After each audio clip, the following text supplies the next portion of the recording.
interesting. And then seeing contraceptives, that forced contraceptives within churches, within organizations, with the Catholic community. There's so much that's being affected right now that's in the news that has to do with this issue. And it's really sad to see, especially just talking about the contraceptives, that right now it just seems like that we use abortion and contraceptives and other ways of birth control as health care. We see it as health care in this nation. And that's almost an insinuation, an implication that pregnancy is some kind of disease. That's how we're treating it right now. And if we look at the numbers, prove it. And they prove it millions of times over in this nation and in this world and all over the place. And we live in a conservative state, but 80,000 abortions a year. And that's down from 90,000 from 10 years ago. It is sad times that we live in today. But we know that through the gospel we can find meaningful life. We find meaningful life through the gospel of Jesus Christ. I want to come here that we find direction. It's our first point today. We find direction. And in verses 7 and 10, Jesus reveals himself after telling a parable, a story to his disciples, really a public address to lots of people. And basically where he says that he declares himself to be the door of the sheep.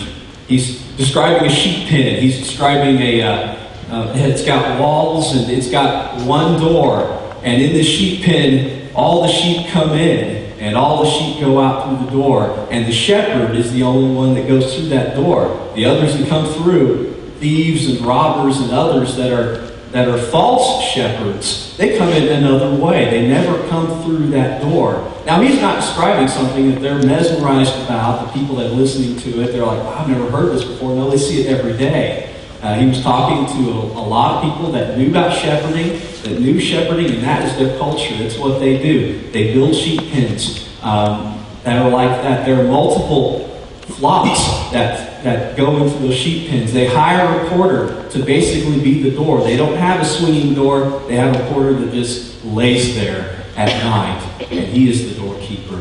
So that was a cultural thing. And also it says, the sheep know my voice. My sheep know my voice. And what he's referring to there is that the sheep really do know their shepherd's voice. There are multiple flocks within that sheep pen.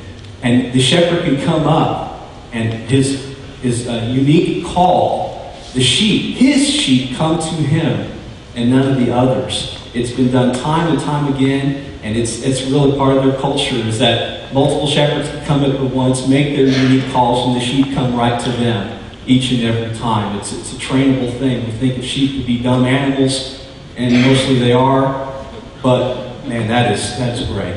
And that's something they do. They know their shepherds, and the shepherds spend so much time with them. And that's really what Jesus is revealing here when he's saying he is the door of the sheep. When he's saying he's the door of the sheep, he is the door to the people of Israel. He is the true way. He is the true door to those people. They are following really false shepherds at that time. The Pharisees and the Sadducees at the time considered themselves to be what we would think of as pastors of a church. They were the ones that were the leaders of Israel, but yet they have fallen flat in terms of leading the right way. Jesus came to be the Messiah, and they were going a completely different direction. They were going in the direction of the law. Jesus said, I have come to take the law away. I've come to absorb the law, to uphold the law, and to finish the law is what he was doing. He was finishing the law, and he was becoming the gospel is really what we're going. And so I am the door of the sheep, but then he reveals that he is the door of all. So he not only said he's the door of the sheep, but how he is the door of all the people, of the Gentiles, of all that have come behind them, of all the posterity. He is the door of all of them. And then verse 10 says he gives life to the sheep. Now we'll come back to he gives life to the sheep a little bit later, because it's a dichotomy. It's something that comes later. But John 14:6 says, I am the way, the truth, and the life. No one comes to the Father except through me. It said later on, right to the disciples, it's the same message here. When he says he is the door to the people, he says to his disciples, he is the way. Because they were wondering, how do you get to heaven? This is the way to get to heaven. It's through me. That's what Jesus was saying. It's through Jesus Christ. So he is the door of the sheep. But there's also something else that this passage of Scripture talks about in verses 8 and 9. And this is the next slide there. It's the thief and the robber. Now, the thief and the robber talks about something in it connotes a certain thought. A thief implies subtlety and trickery. The robber implies violence. And so it really brings in a lot of things. So the thieves and robbers come in another direction. They do not come in the true way to lead the people. They come in another direction and trick the people into saying that they are the right people to be the leaders. And so that's really what's happening for them. And they do not care for the welfare of the flock. They exploit them for their own purposes. Well, there are so many in this issue of sanctity of human life that people are getting exploited through subtlety. They're getting exploited through trickery. We are being taught to believe that there are certain things that are happening in this issue that are not bad. That are not a bad thing. It's not. There's something that's more in terms of abortion that may not be a bad thing. Maybe abortion might be okay in some situations, and that's what's being taught right now in this world. But it's really not the case. If we look back at where abortion came from, we see something of another issue. There's the next slide there talks about eugenics. Now, this is a word that came up in the 1870s after our war between the states, and when the Emancipation Proclamation happened and the slaves were freed after the war. There was a place. Where did they go? I mean, there was really a mess that happened, and Reconstruction happened. Part of the Reconstruction, new philosophies came about. And one of the philosophies that came about is evolution. It came from Charles Darwin, and by the way, it's Charles Darwin's birthday today. Yeah, that's great. But anyway, but basically, Charles Darwin came about. So, Charles Darwin had a cousin and a running buddy, and his name is Francis Galton. And Francis Galton is the father of this term called eugenics. Now, people say, well, eugenics is no longer around. Well, in 2009, Justice Ruth Bader Ginsburg of the Supreme Court, who is the pro-abortionist, she had something to say about eugenics. She didn't really talk about eugenics, but she really defined it quite well. When she talked about a certain amendment that really she disagreed with, and basically she said, I thought we were supposed to control population growth, and particularly growth in populations that we don't want to have too many of. This was a sitting Supreme Court justice that said that in the New York Times. This is real. I mean, you can look it up, and it's a smoking gun.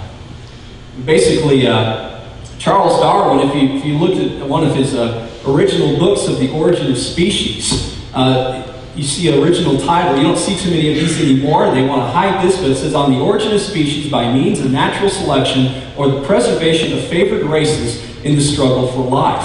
For some reason, they wanted to hide that was really the truth of that book. And why is this an issue amongst many people? Well, it goes even stronger than perhaps evolution, what we would define to be evolution. Francis Galton, he made his millions with his family through the slave trade. A lot of people back then, slave trade was a huge, huge business in America, in England, in other places. And a lot of people lost money after the slave trade was closed. So what are they going to do? They're going to have to find a way to earn new money. And that's why the whole idea of eugenics came about. Eugenics was a money issue more than anything else.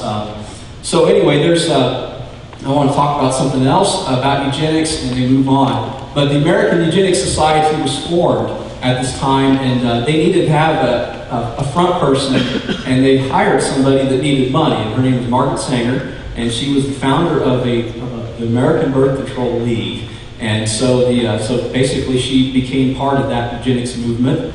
And after World War II, the American Eugenics Society and Birth Control League kind of went underground for a while because, the Holocaust that was definitely a eugenics problem, and so they wanted to clean this up. So they came up and the American Birth Control League became the Planned Parenthood Federation of America, and that's the new name for the Birth Control League, is the American or the Planned Parenthood Federation of America, and also there's a worldwide Federation for Planned Parenthood as well. So that's the truth, and that's where we come today. And the largest abortion provider is Planned Parenthood in the United States, and that's where we come from. So, is that a thief and a robber? Would that be a good description of a thief and a robber right there? Yes, I would think it would, in a big way. Let's go to the next slide. And here's some application points at this point. Life is meaningful. See, we were challenged, we've been challenged in the last month or so to be discerning with our media. We went on a media fast, and many of us did. And you know, we've been challenged to be discerning in many ways with what we take in, with what we bring out in media. How many subtleties of the enemy have crept into our homes through various media? I mean, there's so much that has crept into our homes, into our lives, into our minds, into our thoughts. It affects us. It's the way it happens. Have we become desensitized to violence? And what will you do to turn this nation in a direction that is pleasing to God? Because this is a big, big thing to turn. We're turning something much bigger than Titanic. This is something that needs to be turned. But it takes one person. It takes one at a time. People turning their own lives. Churches turning toward the direction that pleases God. Communities turning toward the direction that pleases God. And so this is something that we are not pleasing God with these staggering figures. We are not pleasing God with lives that are being lost. You know, right now in America, in the black communities of America, the abortion kills more than really just about anything else combined that we think about would be a hardship. You know, cancer, gang violence, all that stuff. Abortion kills more than all those combined. Staggering figure. So with the gospel, we find what direction we need to go. And through the gospel, we find redemption. Praise the Lord, we find redemption. Because we certainly need it.